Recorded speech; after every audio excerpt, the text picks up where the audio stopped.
Good. Good evening, everyone. Hello.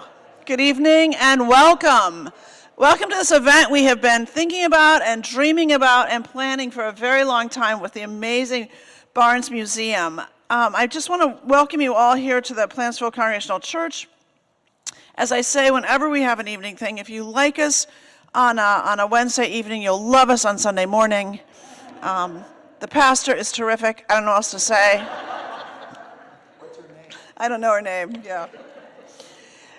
Tonight we have a wonderful presenter, Nadia Dillon, who is the outreach coordinator and preservationist at the Barnes Museum, and we have the absolute fantastic Christina Volpe, who's the curator and the site administrator. And Christina has just been awarded an amazing thing. She's now the Young Preservationist Award with Preservation Connecticut, which is a big deal, so thank you.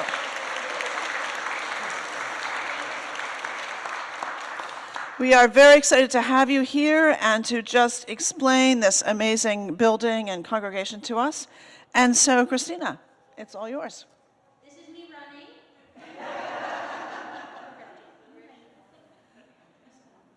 Because my brain says maybe I will fall. No, you will not. No, you will not. Okay. Hi, everyone. I made it. What a jog. As you can tell, I have some mobility issues. I had spinal surgery this past November that I'm still recovering from. But don't let that stop you from joining us on our walking tour of downtown Plantsville. I know it was canceled because of rain, and I will be honest with each and every one of you, it was canceled because of rain and my fear of falling. So thank you for your patience with that.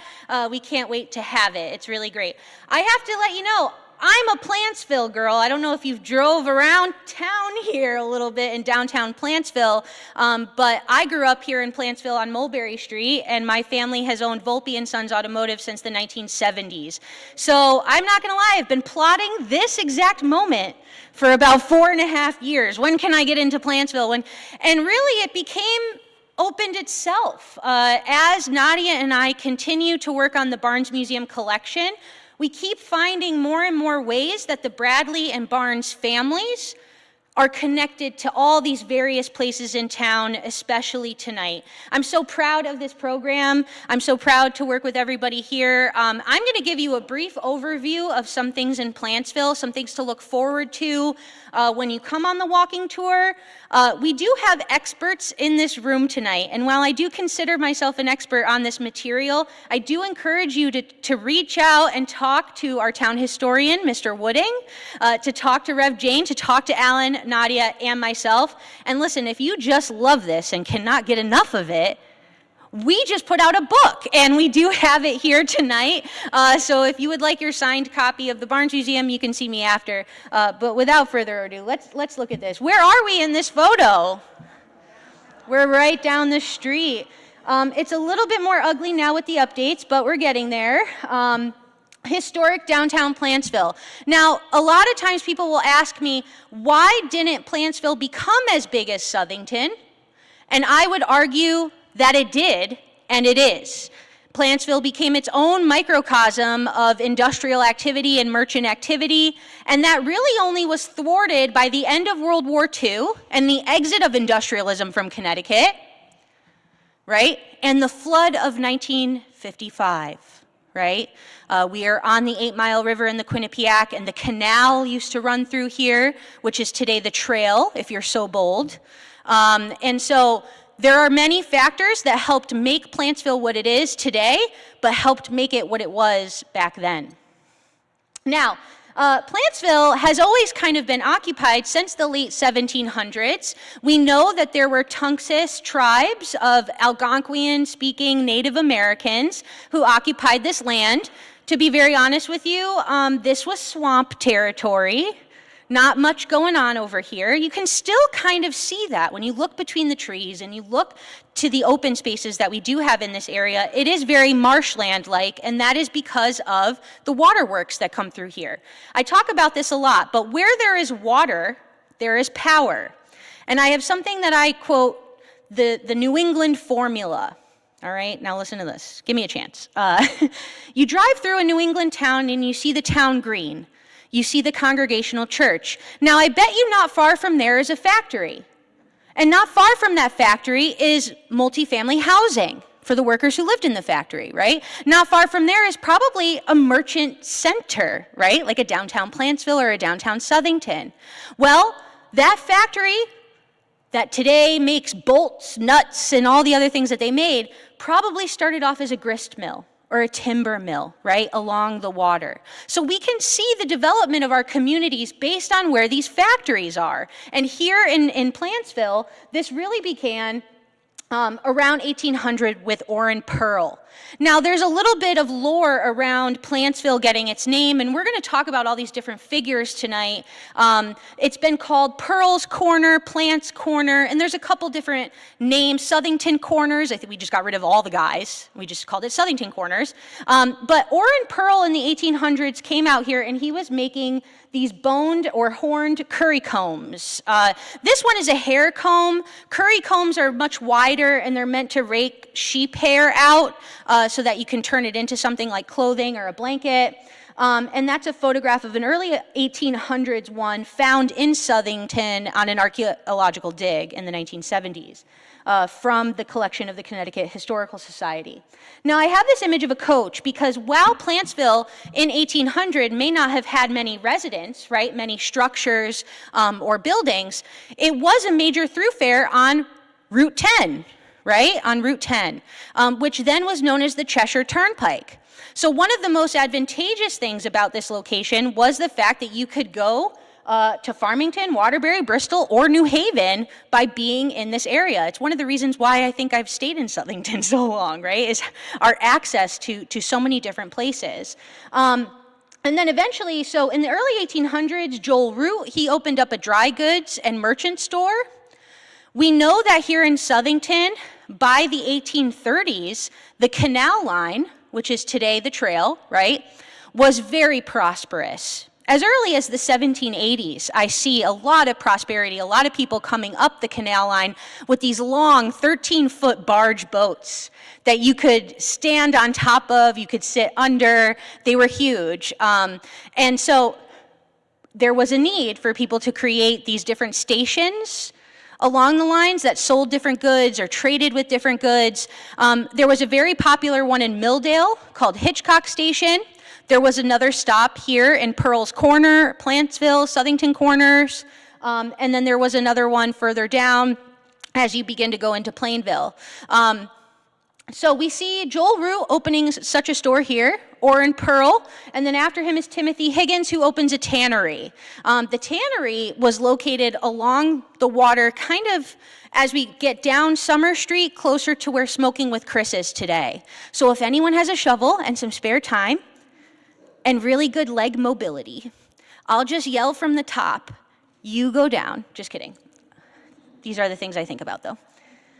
Now, another big thing that was happening in this area was clock making, and not a lot of people know this, but Southington was a center of clock manufacturing.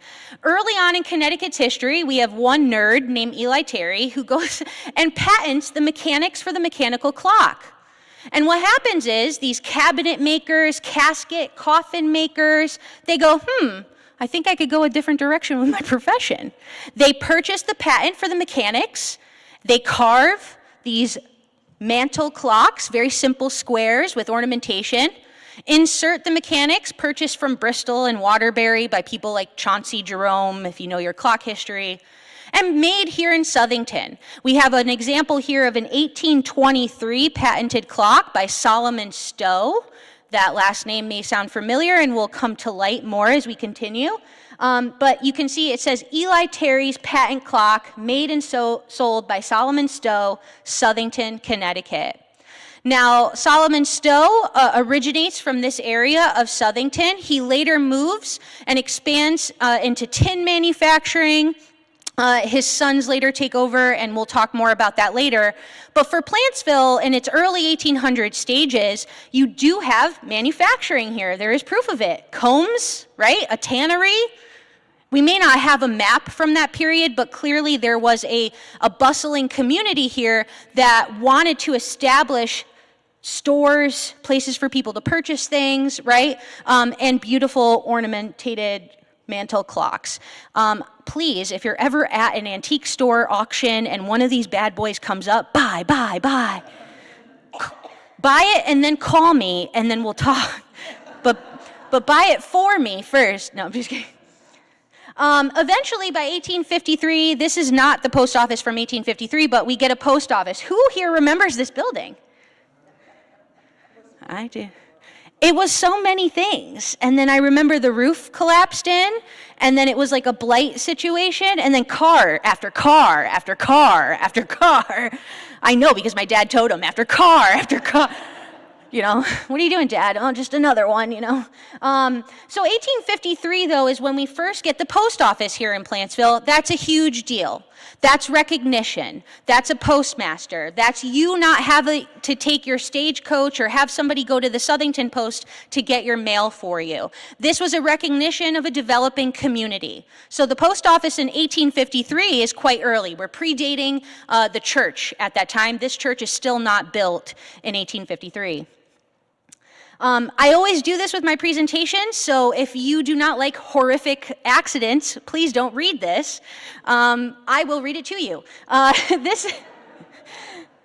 Oh, I'm sorry, it got cut off there. This is 1855, an accident at Plantsville. On the morning of July 4th, a young man, 20 years of age, named Leggy Tabber, you tell me if that doesn't sound Irish, I don't know what does, met with a serious accident at Plantsville in Southington. A large drop weight had been drilled out by the workmen of the machine shop of Plants Manufacturing Company for the purpose of using the weight as a substitute for a small cannon. Why? I don't know.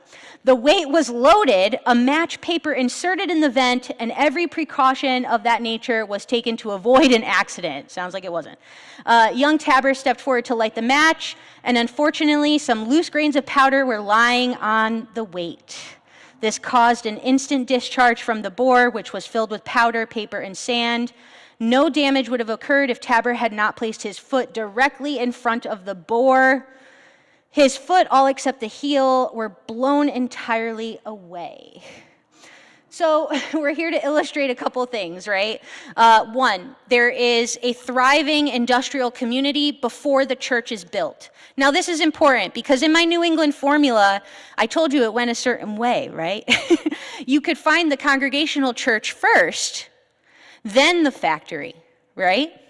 This is the other way around in this village, right? And it's typical of other smaller villages that break away. In downtown Southington, we had the Congregational church first there, and then some of the factories downtown follow, right? In fact, Solomon Stowe leaves Plantsville and goes closer to downtown Southington, which you know is just a hop, skip, and a summer street away, right? It's really not that far. But he decides to go further down the water. Why is that? Because this is a time in American history where you own water rights, where individuals own water rights. And who owns the water rights? The individuals who own the factories, right? So if he owns water rights down here and has a chance to buy some down there to build a bigger factory, the rest, as we say in the biz, is history. Right? He makes a very good decision, and Peck, Stowe, and Wilcox becomes a foundation of Southington. But what we're trying to illustrate here is that there also was an Irish community based here in Plantsville. A lot of Southington's Irish lived here in Plantsville. In fact, it might have to be a part 2 of this series, an entire lecture on Goat Island and in Plantsville, Goat Island. A lot of the reasons why we no longer have Goat Island is because of just how many Irish and Italian were drowning in the water around it. So again, follow up, so sorry. Most depressing thing of the evening. Let's move on. Happier times, look at that. So as you know, this is the building we're in right now, and you're gonna hear a lot about it tonight, so I'll move a bit swiftly. But the formation of the church, so there's a lot of drama here. I'm not gonna go into all of the tea tonight. We do that at the museum, but and you can join us for one. But in 1863, we know that a group broke off from Southington Congregational Church and decided to form a community here in Plantsville. We're going to talk more about that tonight, but I just want to illustrate with my presentation that some of it really did have to do with the fact that a community was forming here, right? Whatever other personal and emotional reasons that ended up coming to fruition through the process, it's clear that it initiated, right, because there was a thriving community here, because there were businesses, families, young people who were living here and maybe didn't want to make the trek to Southington. And who could blame them? Because Southington, after all, stands for South Farmington. We ourselves said we don't want to go that far, right? So we really can't blame our folks down here in Plantsville for wanting to do the same. Some of the first meetings were taken at Coles Hall, and Charles Coles was the man who started it all. There was very similar to the Amon Bradley narrative, and I almost would say it was socially acceptable for Mr. Coles to hold these meetings in his private hall because Amon Bradley had been doing it for years. Right? It actually wasn't proper. I've worked on so many different collections from Waterbury, Naugatuck, Litchfield, Southington, and I don't see this practice very often of using a private hall for more than just a couple months or a year or two. However, here in Southington, Amon Bradley did it when he was starting the Unitarian Church in Southington and a couple of other political organizations in town. So around the 1860s, when the church comes to fruition, when we're starting to look into these things, we're around the political climate of the American Civil War, and I know that Mr. Coles probably said, well, if he can do it, why can't I? So there were provisions made for him to be able to continue the meetings until this building was made. In 1866, construction began here. I know Nadia is going to talk to you more in depth about that. But ultimately, it was a milestone in proving that this community had its own way to stand on its own 2 feet. Now, where do we think some of these things occurred? This is an 1869 Baker and Tilden map. In fact, if you own a historic home in Southington, I encourage you to look up this map. You probably can find it on there. Or take my card on the way out. We'll help you look for it. You can see here a couple of things. You see the rail line. This is why I love my cane. My daughter hates this, but you can see the rail line going through there. You can see that little island, right? You can see the waterworks going through. And then over there, you see the Congregational Church is right there. Mr. Coles has his house right next to us, where we are today, a structure that still stands. And then down over this way, you can see this big body of water. That's not there today, right? That's no longer there. And then Plants Hall, which eventually Mr. Plant purchases the hall and is able to host his own things and expands upon it. We also get by this time, you know, the canal is no longer in operation. The rail line now dominates. You have X number of factories, at least 3 over here at this time, taking advantage of the water and the rail. It's now a bustling little merchant village, right? So advantageous spot for many things. And as you know, some of these factories over here along Summer Street are still standing. Now, this is what we have closer to the time that the church is built, but I want you to focus on Hideaway Cafe. Do you know what that is? Hopefully. Okay. Why do you know what that is? No, I'm just kidding. Focus on Hideaway Cafe. Look at that beautiful French-inspired mansard roof. Isn't that gorgeous? Now, we'll come back in just a moment to that, but I want to give Alan his credit because he's going to talk about Mr. Caddy. I had this in there, but I just want to point out that the gentleman who built this building is a renowned American architect.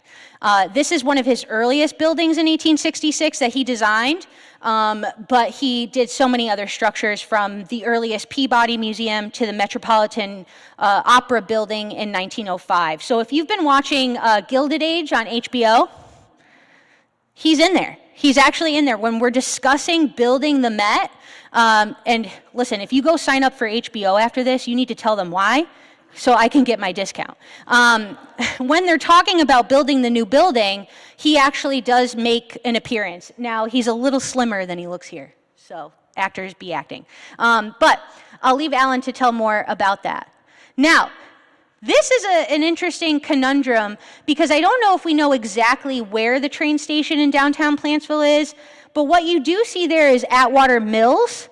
Atwater is the oldest factory in town. It actually stands upon the site of the first grist mill in town, going all the way back to like the 1760s. And across from John F. Kennedy Middle School, you see those condos. I'm so sorry if you live there. That used to be water.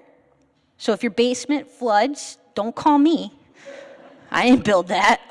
But it used to all be water. There used to be a large body of water there. And the bridge that sometimes floods and has trees cross, that's a historical experience, guys, because it's been happening for a very long time. And you all know a very similar fountain to this fountain, the Walkley Fountain, that is now on the Plantsville Town Green and is a big part of our walking tour. But you don't need to wait for the walking tour to learn about it because there is beautiful historical signage right in front of it if you ever want to go and learn more than I know about it. There's a lot on it. Now, here is some of that view of the water. Like I said, I really wanted to talk about Goat Island, but I want to give time for everybody else, so I'll try to wrap up here. But Southington used to have an abundance of water. Similar when you go through other towns, right? You're on the back roads or something like that, maybe Burlington, and you come across this large body of water with a dam, and you're like, oh, look, and there's the industrial building right there. That used to be exactly what Southington looked like. But like I said, there's a reason why we don't have a pond so large here anymore. And I don't talk about this often, but if anything is haunted, it's over there. So if they're building houses, don't buy one over there, okay? That land is not great. Now here we are today, again at the Hideaway Cafe. Welcome. And this photograph, again with my cane, on the left here, you see a young lady standing on the corner there, the exposed windows, and actually the same, what we refer to as dental molding, that is still there today, is visible in this postcard photograph. There is another image of this in The History of Southington by Liz Kopek, another really great book. That I recommend that you buy. And that's the Edson House Hotel on the left-hand side there. Now, at a certain time when the railroad did come through Plantsville, people would elect to stay here in the village instead of in downtown Southington, especially if they were heading to Waterbury, if they were going through this way. They would elect to stay there. That building was later demolished, and as you can see today, is part of F&F Concrete and the firehouse. But it looks like there were 2 buildings, maybe even 3, demolished to have those. The building that you see far off there, right, a little closer to the road, is actually still there today. And we're actually kind of across from it-ish over here. When we're on our walking tour, we'll talk more about that. Here's another view of the same angle. I did this because I wanted you to see just how similar the buildings still are today, and we should go ask Hideaway Cafe to rip off that ugly stone and open up. Just kidding. Not really, but you know, it's so beautiful. It's such a nice storefront. Well, they could really do something with that down there. You see this little small structure next to it, actually? That was a tax collection office house. That was a little teeny tiny thing. And then next to that is the building that's actually still standing today. It's a late Victorian that has vinyl siding today. But if we were to, again, rip all that siding off, who wants to join me? We'd have a beautiful Victorian house underneath it. Now, last but certainly not least, something that, again, could be a history pints or something we talk about is the baseball teams of Southington. Bring them back. I know we have softball and baseball still today, but each manufacturing company in the town had its own baseball team. And one of the things that they liked to do was fight each other, other factories. So what we're seeing here is Plantsville, Connecticut, September 3rd, 1890, we, the baseball players of the Peck, Stowe, and Wilcox Company of Plantsville, do hereby challenge the ball players of H.D. Smith Manufacturing Company to play a game of ball for $10 a side. Who's rich? I don't know. 1890, $10 is like quite a bit of money. The players of both nines to be employed of the said shops at the time this challenge is issued, right? They're saying, don't try to go find someone better now. Right? They'll play on any date satisfactory to both teams. This was really serious. There was a twofold thing behind it. One was to create a camaraderie amongst employees working at the factories. 2, it was local entertainment. Everybody in the town came out to celebrate this. Baseball transitions into basketball and later football. We see all 3 here in Southington. But I say we bring this back and we do one with like Southington Congregational Church against Plantsville. All right, that's my time, everybody. I'll be back in a bit to chat with you, but I'm going to hand it over to Nadia now, and she's going to kind of dive into each of these figures in more depth, okay? Thank you very much. Hang tight. Go for it. All right, I'm gonna go give me a second. I gotta put my presentation She's up. going to put the new one up? Yes. Ooh, okay. Oh, sorry, Christina. You're okay. Where am I going to go? I'm going to go this way. Nope, I'm going to go this way.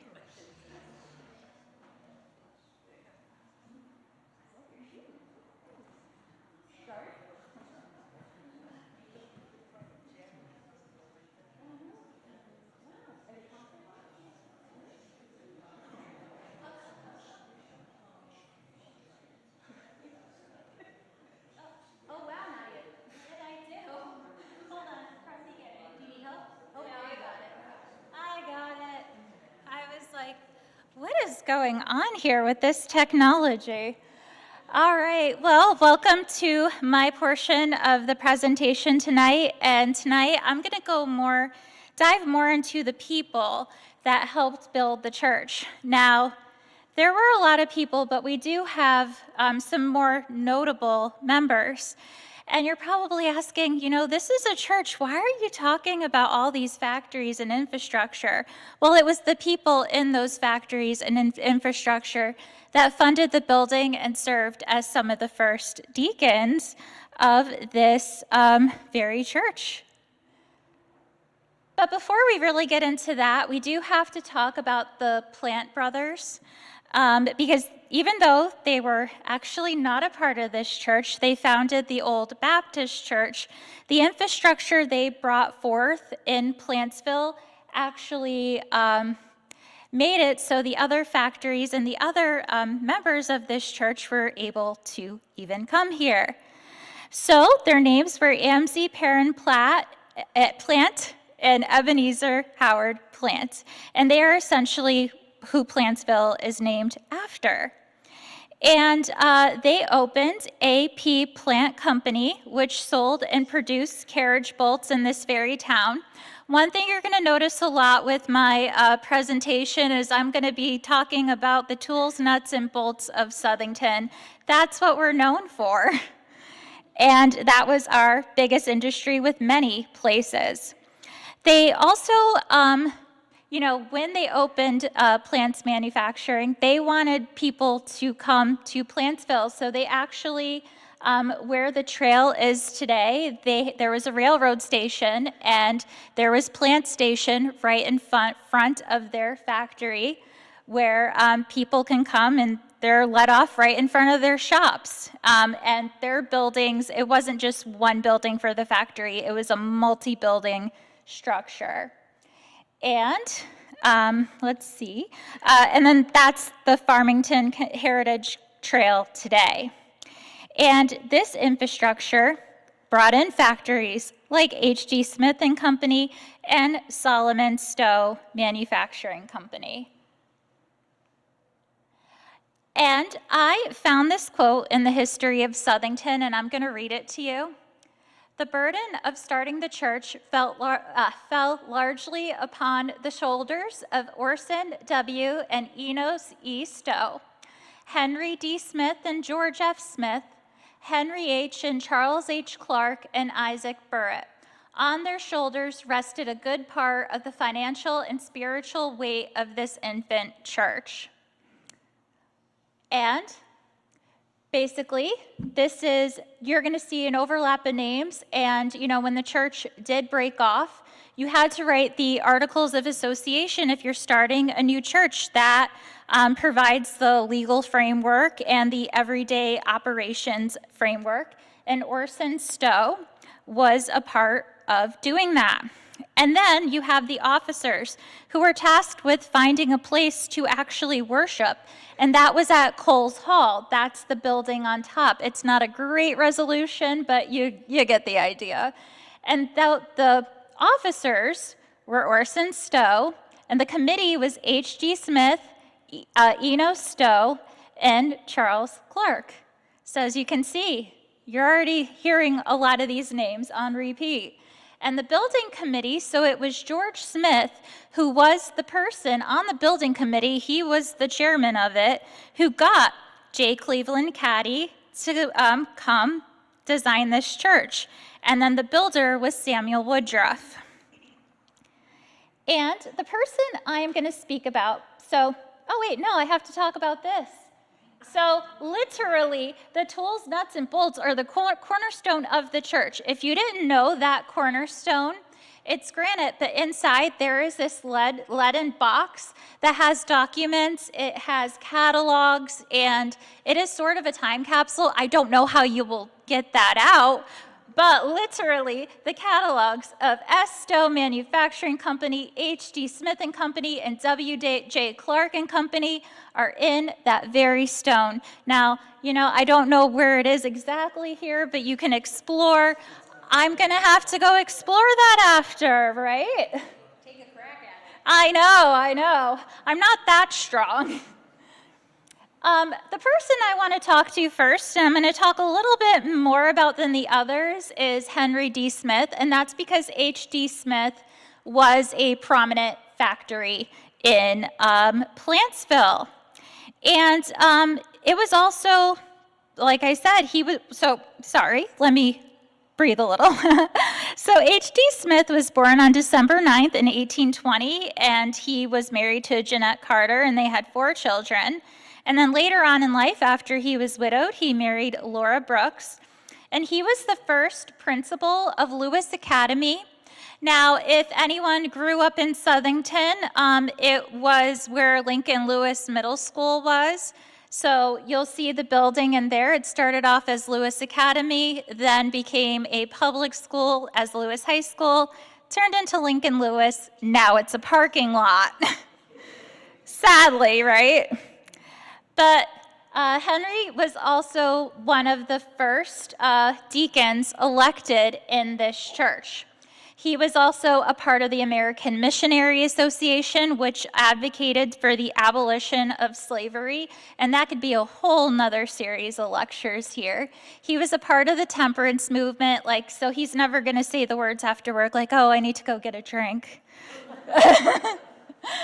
And one thing that I found when I was reading and studying him was several times everyone talked about what a wonderful man he was and a wonderful Christian who was charitable, who was generous, who turned a lot of people towards Christ, and how he was just incredibly sincere. And I thought, this was something worth mentioning because like I said, this was in multiple sources. And he did bequeath the Congregational Church $1,000 upon his death. And then this is H.D. Smith and Company. So it began in Meriden in 1850 and moved to Plantsville in 1822. And they manufactured iron tools with drop forging. And Smith invented a new way.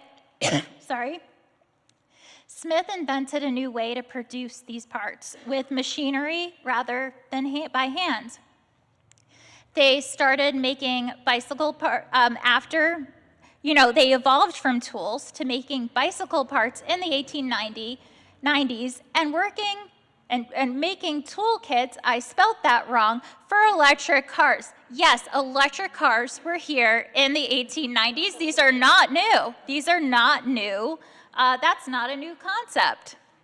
And if you come to the Barnes Museum, there are a lot of things in it that will show that a lot of these ideas that we have today, that we think were invented today, were from the Victorian era.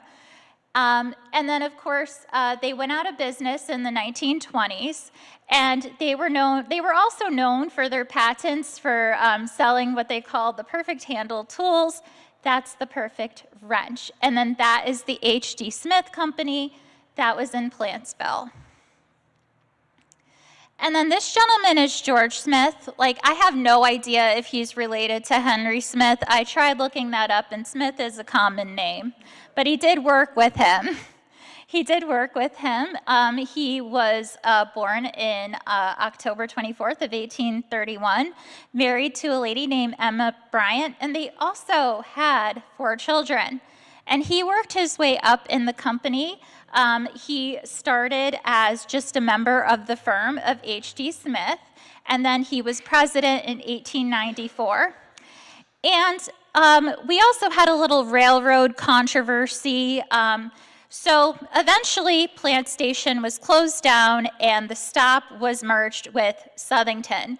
So the railroad was no longer coming to Plantsville. And George Smith and many citizens found that unacceptable, and he was the one who advocated to getting the train station, to getting Plant Station reopened, and having a stop on what was then the New Haven Northampton Railroad stop. And again, that's where the trail is today. And again, he was also on the Plantsville Church Building Committee. And, you know, I'm sorry, Alan, to put pressure. He's going to talk about J. Cleveland Caddy and how this was all built. And now we have the Stowe brothers.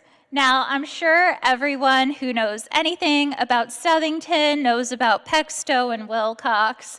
It's everywhere. They have so many monuments, too, on the green that they funded.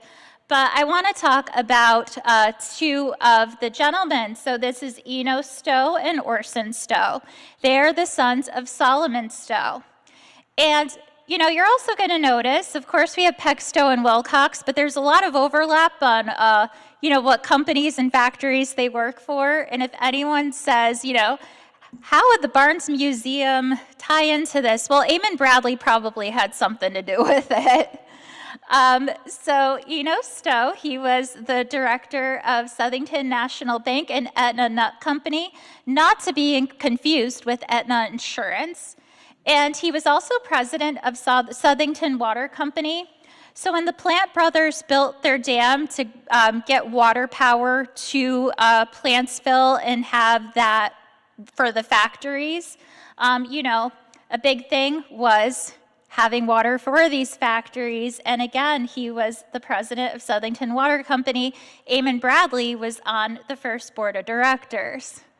And also, before this church was a church, they had their own Sunday school, and he was the superintendent of that Sunday school.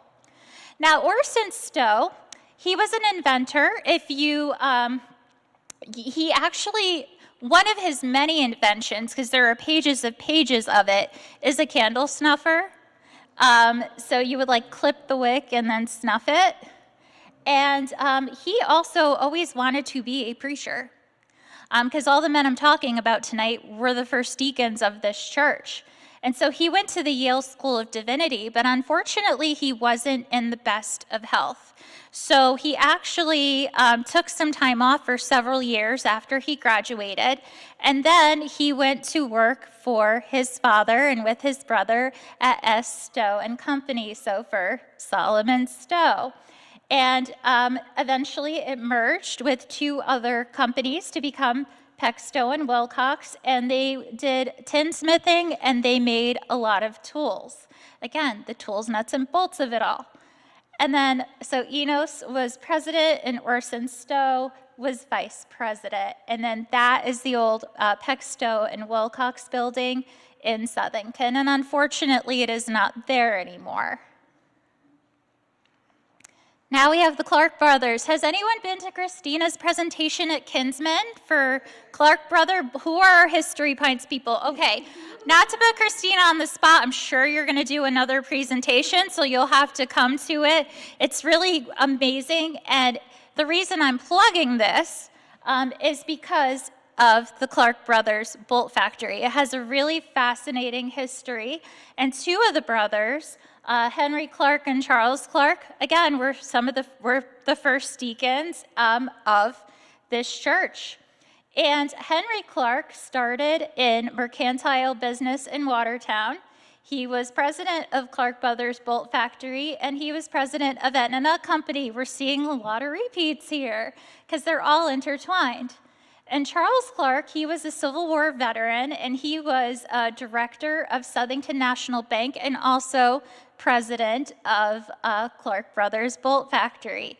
And where the building was in Milldale, where Kinsman Brewing is today. They founded this factory with their brother William, and William was actually a part of the gold rush. And again, I can't get too into that because I'm not doing spoilers for Christina's presentation, but they also mass-produced bolts, nuts, washers, screws, and rivets. And now, let me just pull this up right now. We are going to get to the Barnes Museum and, well, the Bradley Newell family, so we do have a book out written by Christina, but I'm going to give you the abridged version of this family so that you get to know, like, why are we talking about Emma? Because she was a philanthropist and a big donor to this church. Emma was born in 1857, and her parents were Amon and Sylvia Bradley, who built the Bradley homestead, which is now the Barnes Museum. Her father, Amon, was a self-made, wealthy industrial entrepreneur in Southington, and he and his wife, Sylvia, were integral in building up downtown Southington, which is the area by the town green. What started as the town dump soon became the thriving Bradley Bot. It was Pigweed Park, and it became the Bradley Block, which included retail stores, the post office, and the post office back then is where the Gura building / Soka is today, and a hotel. So where Town Hall was a thriving hotel before called the Bradley House Hotel. And Emma is the youngest of two siblings, Franklin and Alice. Now, how many people have been to Bradley Memorial Hospital? You got to thank Franklin's wife, Julia. So thank you, Julia. So Franklin married Julia Arnold, and upon her death, she bequeathed $225,000 to build Bradley Memorial Hospital. Alice's husband, Norman Barnes, was secretary of Atwater Manufacturing Company in Plantsville, which is now Rex Forge. Alice and Norman's son, Bradley, bequeathed what is now the Barnes Museum to the town of Southington in 1973, and we have been open ever since. That's the abridged version. If you want to know more, Christina wrote a book, and we have it here today, the Bradley Homestead, the Barnes Homestead. You have to buy it today because then you'll know all of this rather than my 2-minute elevator pitch. So Emma attended Lewis Academy and graduated as salutarian. And a fun fact, she loved gardening, and she grew flowers from each state. Her friends would bring them.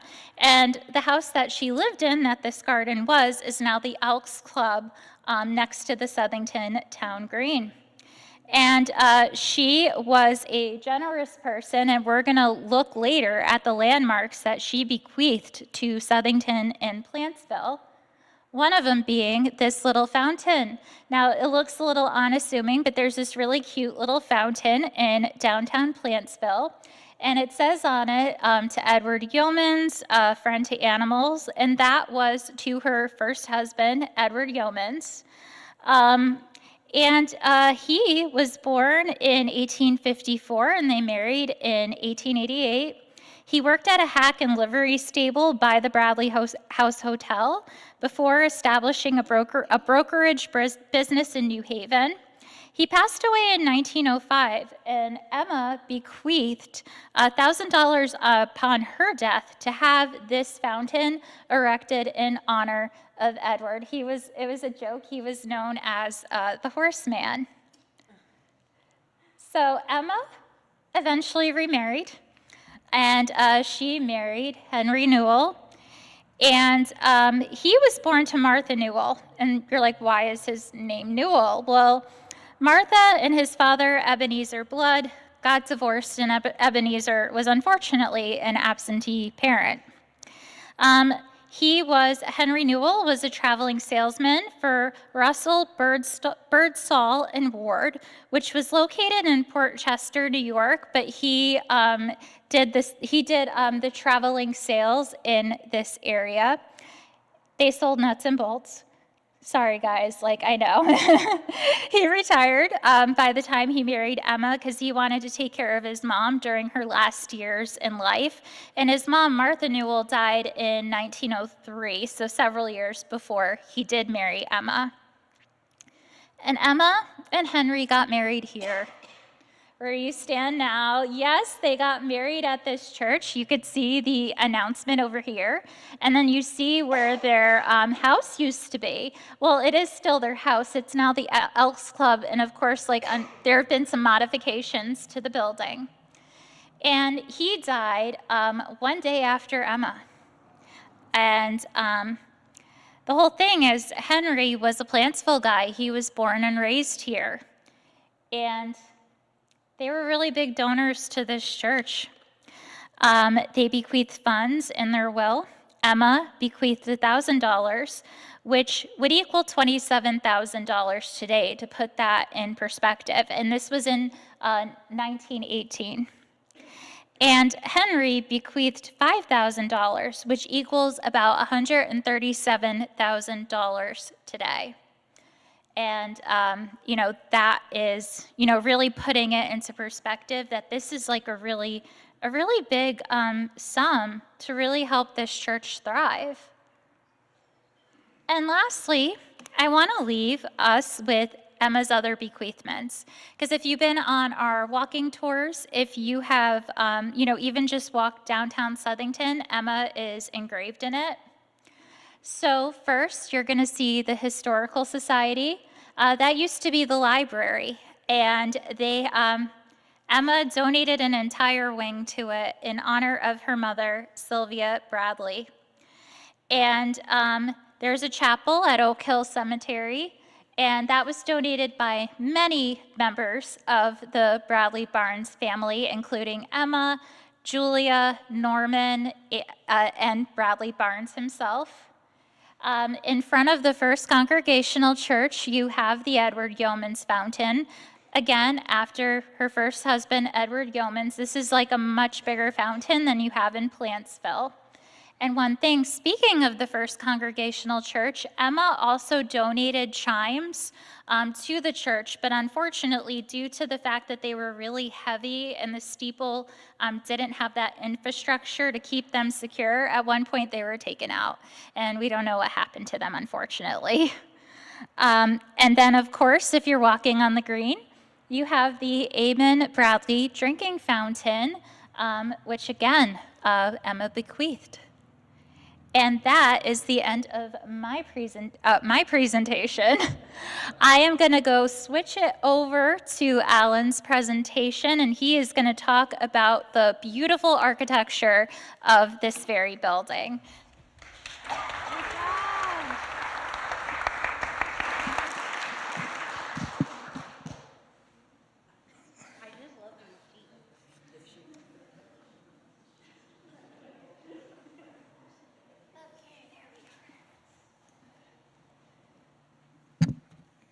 Good evening, everyone. We thought we were going to keep this to an hour, which means I have about 8 minutes. It ain't going to happen. Yeah. Let's talk about, go ahead one, Nadia.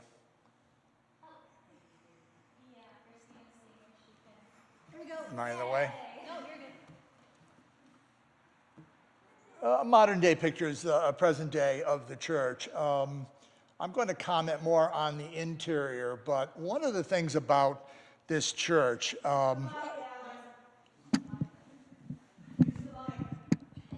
okay.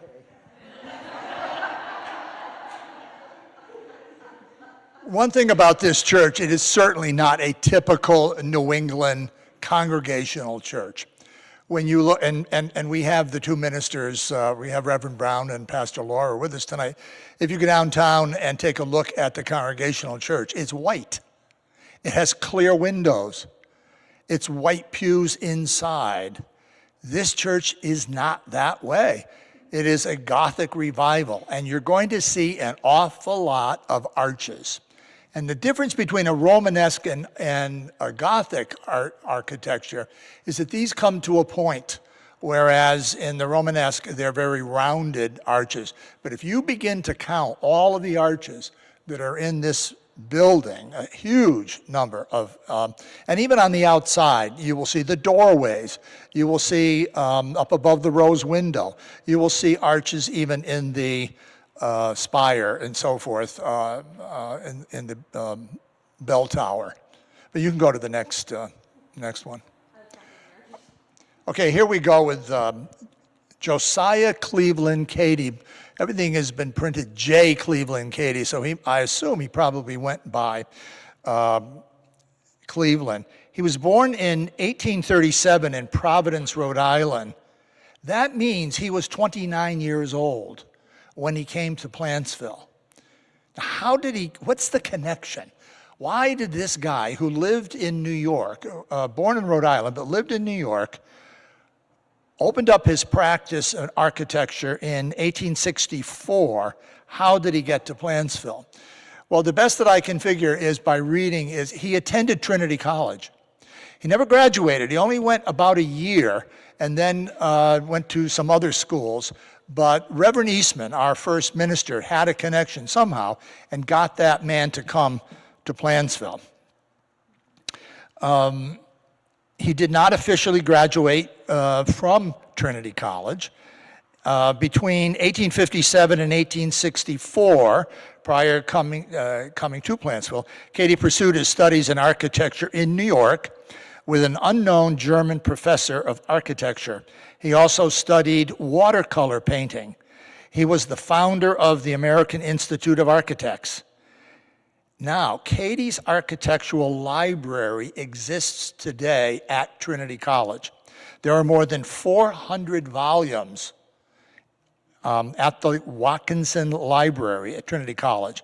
It's one of the few intact architectural libraries of 19th century American.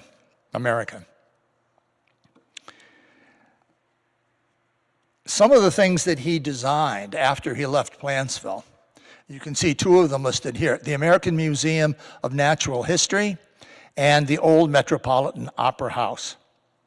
He did 15 buildings at Yale. He did the St. Anthony Hall at Trinity. He's done 25 other churches, many of them Presbyterian churches. He did the Fayweather Gymnasium at Wesleyan University. He did the first church congregation in Fairfield, Connecticut. So he became quite famous. He did marry. He married Julia Buckley. They had one daughter. However, his wife died after the baby was only 10 months old. He did marry again. He married the sister of his first wife, and they had 3 children. Now, the 50th anniversary of the church would be 1915. He was invited. He would have been my age. He would have been 79 years old. He was invited but did not come. However, he sent a letter, and I feel that I have to just share this letter with you. Just bear with me. It was read in 1915. By the way, this picture is the interior of the church taken for the 50th anniversary, which I'll get to in a few minutes. My feelings responded warmly to your invitation to attend the 50th anniversary of the Plantsville Congregational Church, but on reflection, I saw it was impossible on account of important engagements here at the time, which I cannot break. So I must do the next thing, and as you suggest, recall some experiences connected with the building of the church. I was at that time a young architect full of enthusiasm for what I felt to be a better style of church building that was prevailing. A bald, box-like affair, sometimes plastered over with unsuitable and meretricious ornament. The writings of John Ruskin had made a deep impression upon my mind, especially his denunciation of all pretense and make-believe, his demand for sincerity in idea and detail, his urgency that love for the work in hand rather than commercialism shall be the impelling motive. The pastor of the Plantsville church at the time, Reverend Mr. Eastman, was in perfect sympathy with these ideas, and this, combined with his fine judgment and efficiency, made him a most fortunate workfellow for an enthusiastic architect. So it was that very item of the work, as well as the whole outcome, received unusual consideration, and had old John Ruskin arisen from his grave, he would have found in a new country across the seas, in a distant parish, those who in a modest way were trying to carry out the ideas of which he had written so eloquently. The result, as I call it, a little dimly after 50 years, was a building not only comfortable and with good acoustics, although I need a microphone, but which, especially interiorly, was not secular in effect, but seemed like a house of God. This certainly should be true of our churches. Their very appearance should indicate an entirely different purpose than the theater or music hall, which seems to have been the pattern that has too often been adopted. The feeling of reverence and worship should be accentuated rather than of entertainment and social suggestions. We need to leave the latter behind as we enter the presence of our Maker. It is because I believe the church at Plantsville had something of that spirit that my mind has turned to it with special interest, as well as the fact that I found not only Mr. Eastman, its pastor, but also its committee and people most sympathetic and appreciative to work with. May the best of success crown the next 50 years of this church. Very sincerely yours, J. Cleveland. Katie. Again, Gothic revival, the pointed arches, as you can see in this building, the very high ceiling, stained glass windows. You don't see stained glass windows in Congregational churches. Now, the original windows of this church were not really stained glass, they were painted glass. The only original window left in this building from 1865 is the rose window. The rest were added. The three in the back that each have 1,000 pieces of glass in them were put in 1944. And all of these, which starts over here with the whole story of Christ, were put in approximately in 1945. And you will see the donor's name at the bottom of each of those.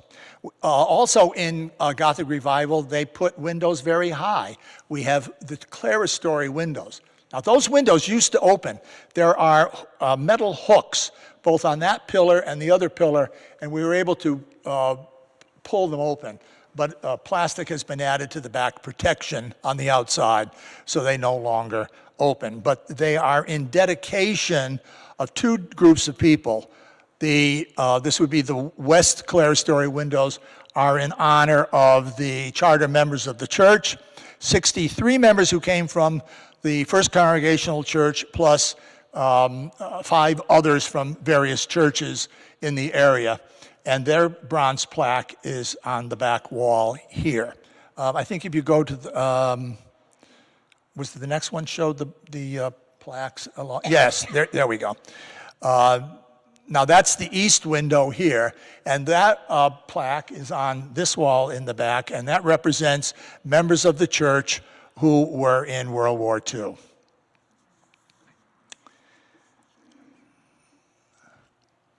Why don't you go to the west ones, and let's see what the next slide is also. Oh, I mentioned the rose window. Very interesting. I think I have the exact prices here, but the rose window, the wood pieces that frame it was $70. The glass was $75. I wouldn't imagine what that costs today. But the rose windows were very popular with Gothic style. The rose windows, there are 3 of them, I understand, in Notre Dame that had the fire, but I believe those windows were saved in France. Some of the things, think about what was going on in 1865.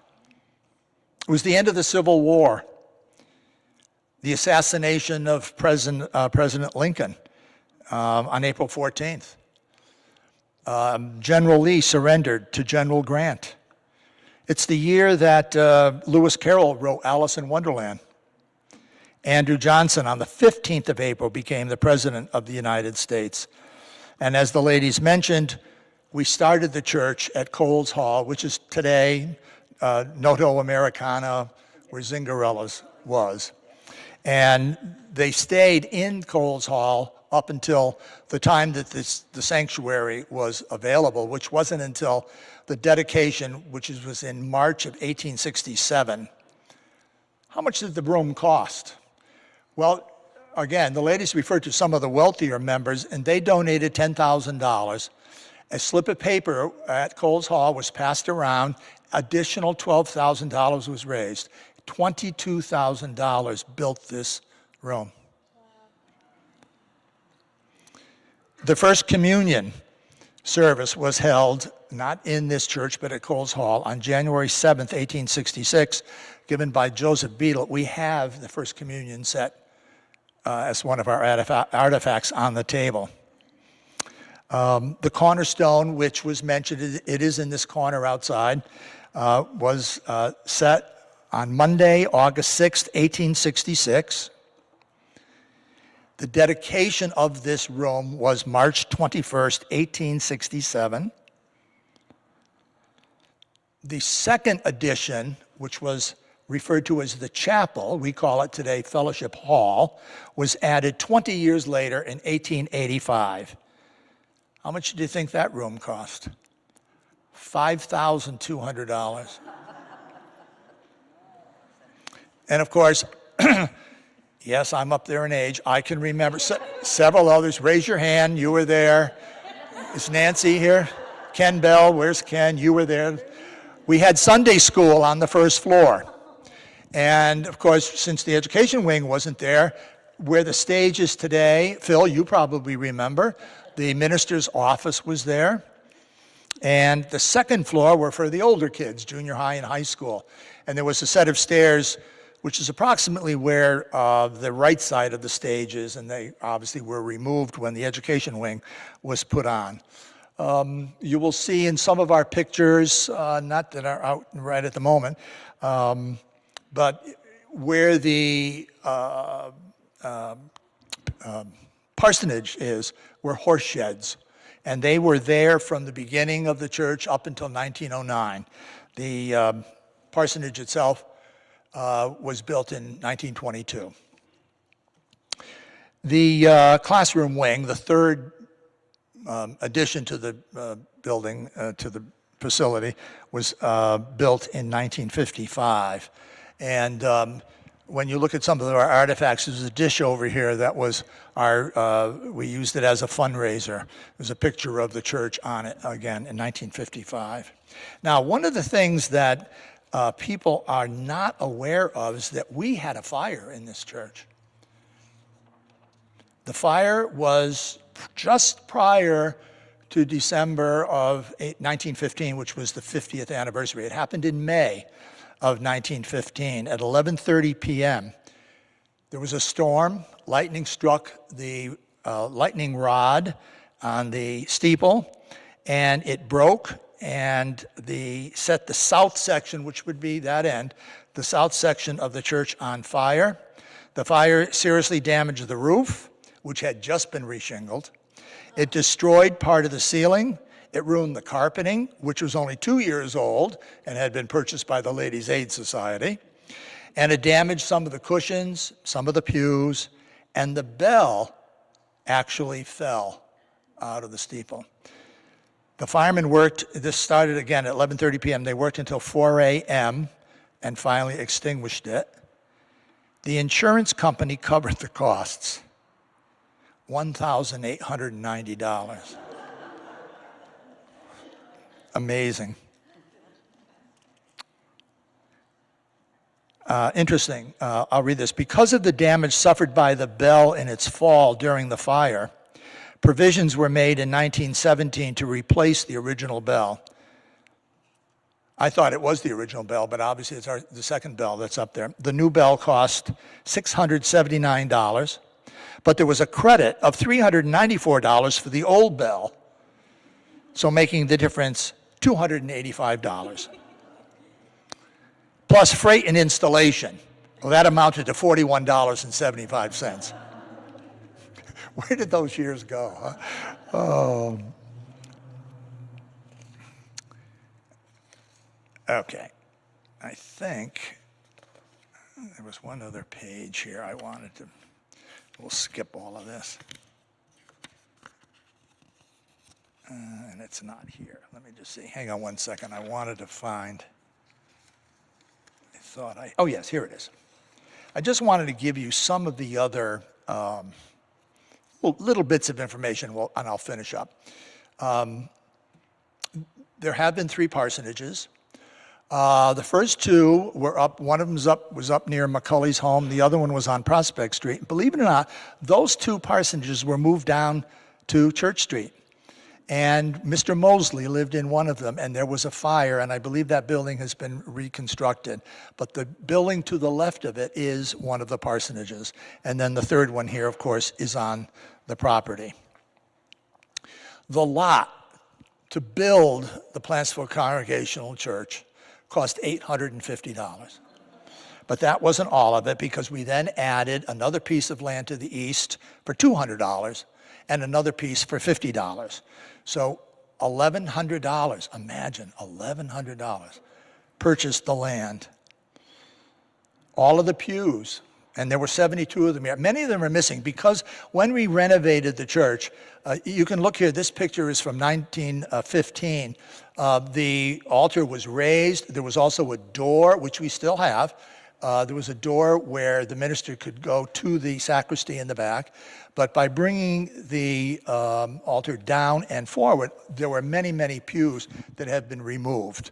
You will see there's several pews that are pushed up against the back of the church now. There's a pew in each of the narthexes. There's actually a few extra pews up in the attic.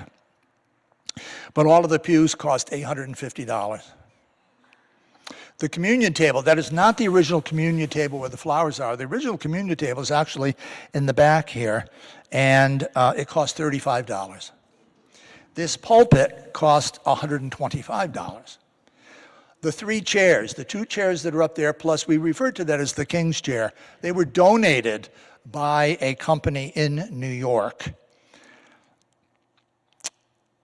We've had 3 organs in the building. The first organ came in on January 25th, 1892. The second organ was in 1924, and this present organ was the Austin organ in 1975, but it has been considerably enhanced over the years. We used to have gas lighting in here, and you can still see on the posts, you can see the spots where the gas lamps were, and you can see the gas lamps in this picture. The actual lighting was installed here in 1936.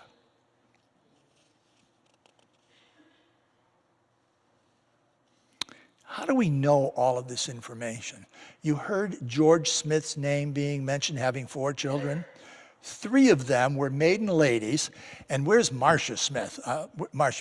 What were their names? I was going to look it up, and I can't remember. They lived, if you drive down Church Street, right to the end, if you drove right in, I bet the Wattses know too. Wattses, because it's the building almost next to your home. What were the names of the 3? They were 3 maiden ladies. I remember them, but Agnes. Well, anyways, George Smith, what was it? Margaret and Emily. And what happened was George Smith, being involved with the building committee, kept every single record. And the 3 ladies had them, and they donated them to the church in 1953. We have all of those. I'm going to set the mic down for a second.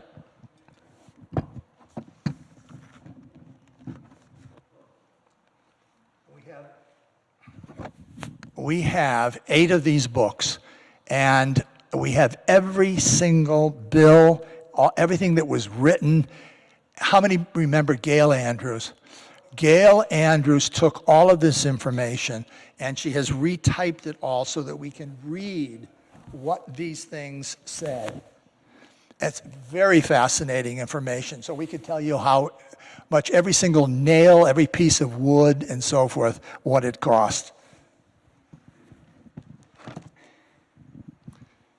So to finish up, I just want to mention a couple of other things about the artifacts that we have. In fact, we received a donation tonight from the town historian, Phil Wooding, who is a member of this church.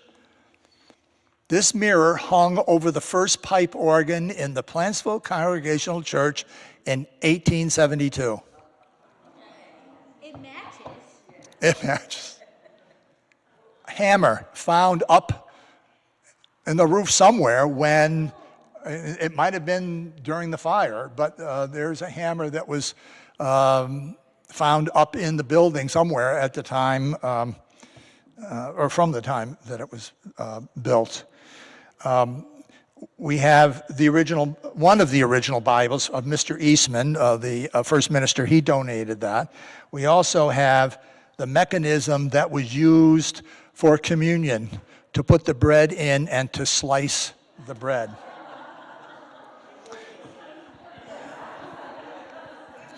Some of the fascinating things in this picture too. Now remember, there wasn't plastic in 1915, so this is all live, and how they got it up here is anyone's guess. How they, and all of these plants along here, they look like philodendrons, but you can again see that the alcove here was all fleur-de-lis. And again, you can see all the gas lighting on here, but we have the glass negatives. The negatives are about the size of a pane of glass. I didn't bring the other picture in. It's the exterior of the church, and this is the one of the interior. And one other thing I just want to mention to you also is the sign, "Welcome, seats are free." From the beginning until about 1873, you had to purchase your pew, and you were assigned a pew. And there was a vote taken by the Ecclesiastical Society, and they decided, let's let them be free. And what happened was people began the concept of pledging. And there's a small box over here, which I will just grab. And a few years later, what they did was they started benevolence. And they had these boxes. We only have one of them left. It was placed on each and every pew in the building. And people were able to add money for benevolences. So were you ladies going to say more? Okay, I just want to know, are there any questions? Do you have any questions about what we've said tonight? Yes? How was the building heated? Good question. I know that I know there were furnaces. We do in the underneath this building here. It is a dirt floor. I know that the original furnace has been taken away. Today we heat with gas. We have 3 furnaces to heat the entire building. I think I remember crawling down in the dirt. Yes. Yeah. No. Well, the rumor was, now you have to understand this. You know, Katie was born in 37, I was born in 45. The problem is it was a different century. 1945 versus 1837. But Barbara McKay, who was here, was our youth leader, and I went to a youth group meeting once and talked a little bit about the history of the church, and somehow this young boy figured that I must have been here. And I knew Reverend Eastman and I knew Josiah very well. So it sort of has stuck. In the past 3 or 4 ministers, when they talk about the history, isn't that right, Alan? They'll go. This has been a pleasure. I hope you haven't been bored by all of this.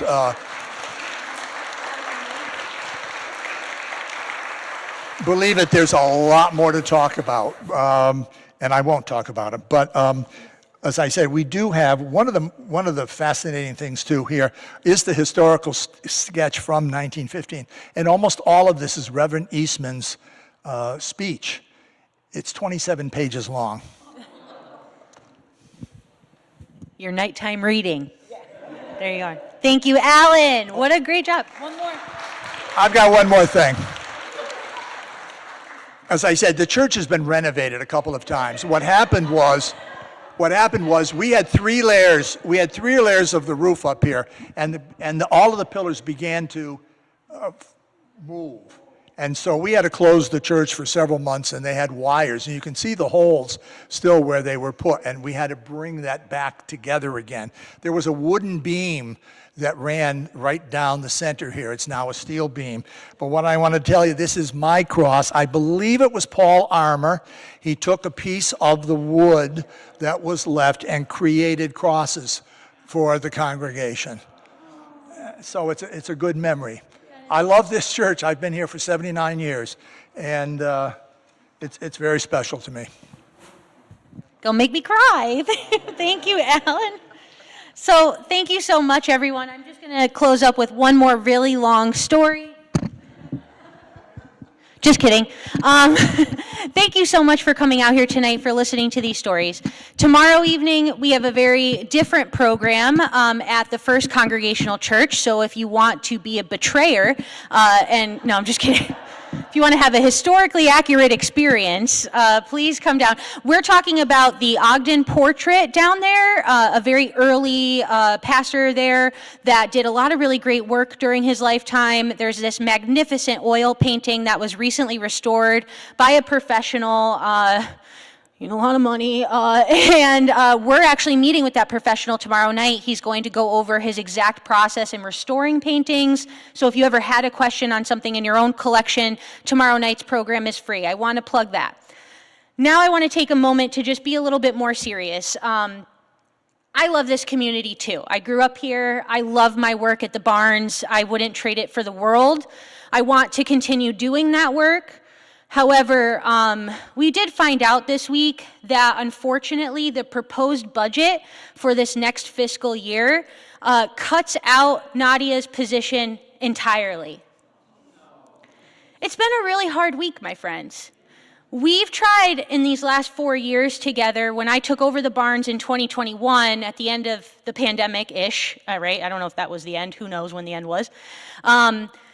To just make people aware of how much history Southington has, right? The walking tours, programs like this, trying to connect with each and every one of you about your personal stories because they mean just as much to me as my own.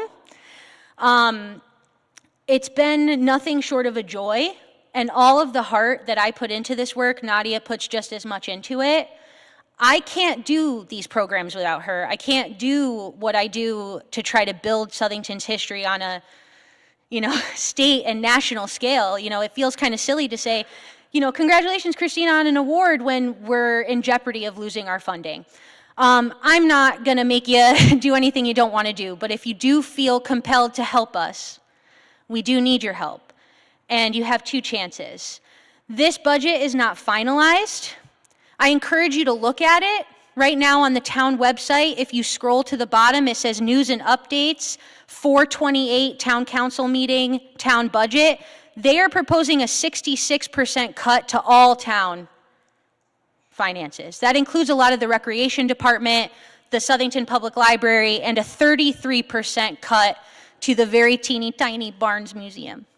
Everything that we did today required research, hours of it. We spent time here. We spend time making these while we're also giving tours, doing research at the Barnes. What we do, I feel like, is not for nothing, but I really need your help to prove it to them because clearly my yapping isn't doing it, right? We wrote the book, that didn't do it. So this Monday at the town council meeting at the Municipal Center at 7 p.m., if you're inclined to come out and speak about this program, about anything that you think the Barnes has done, good or bad. Hey, if you hated this tonight, please come. Hey, I don't care. I want you to just be there and to know that this is happening in your community because it's our community, it's our history. And I'll tell you right now, the stories we told you tonight was about a fight for something that people believed in. That doesn't stop, right? This is something I believe in, so I'll be there yapping. If you can't come out on Monday night, please send an email. We'll have flyers for you over here, and I'm not going to take the rest of your evening from you because I want some dinner too. So thank you so much from the bottom of my heart. I'm going to give it over to Reverend Jane. I'll be over there with my book, Running Away.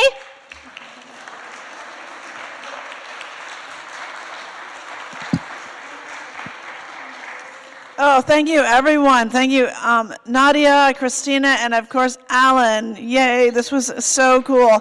I feel a little overwhelmed as one of the pastors of this incredible church to be so honored to be someone who gets to stand in that pulpit with this amazingly rich legacy. So, wow, thank you for doing this, you guys. This was something else. Christina, I'm sure you can depend on the support of the Plantsville Congregational Church for supporting the Barnes Museum, and we'll throw our support behind you, I am positive. Anyway, thank you so much, everyone. Mention the food. Alan is so good at letting me know what I need to do, because I wouldn't have thought of that either. And beverages. There's food and beverages out in the fellowship hall. Please join us there. Thank you so much, everyone. It's wonderful.